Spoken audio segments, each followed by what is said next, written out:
అయోధ్య రామాలయం ప్రాణప్రతిష్ఠ జరిగి 6 నెలలు కూడా గడవకముందే ఆలయ పైకప్పు లీక్ అవుతుంది. శనివారం అర్ధరాత్రి కురిసిన భారీ వర్షానికి నీళ్లు గర్భగుడిలోకి ప్రవేశించాయి. దీనికి సంబంధించిన ఫోటోలు బయటకు రాగా నీరు లీక్ అవుతుందని ఆలయ ప్రధాన పూజారి ఆచార్య సత్యేంద్ర దాస్ సోమవారం వెల్లడించారు.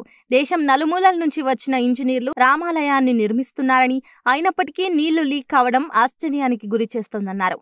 ఆలయ నిర్మాణంలో నిర్లక్ష్యంగా వ్యవహరించారని, గుడి ప్రాంగణంలోకి చేరిన నీరు బయటకు వెళ్లే మార్గం కూడా లేకుండా నిర్మించారని సత్యేంద్ర దాస్ ఆవేదన వ్యక్తం చేశారు. రామ్లల్లా ముందు పూజారి కూర్చునే చోట వీఐపీలు దర్శనం చేసుకునే స్థలంలో నీరు లీక్ అవుతుందని తెలిపారు. ఈ సమస్యలను తక్షణమే పరిష్కరించాలని ఆలయ అధికారులకు విజ్ఞప్తి చేశారు. ఇటు గర్భగుడిలోకి నీళ్లు లీక్ అవుతున్నాయని తెలియగానే అయోధ్య రామాలయ నిర్మాణ కమిటీ చైర్మన్ నృపేంద్ర మిశ్రా ఆలయాన్ని పరిశీలించారు. తక్షణమే మరమ్మతులు చేయాలంటూ అధికారులకు ఆదేశాలు ఇచ్చారు.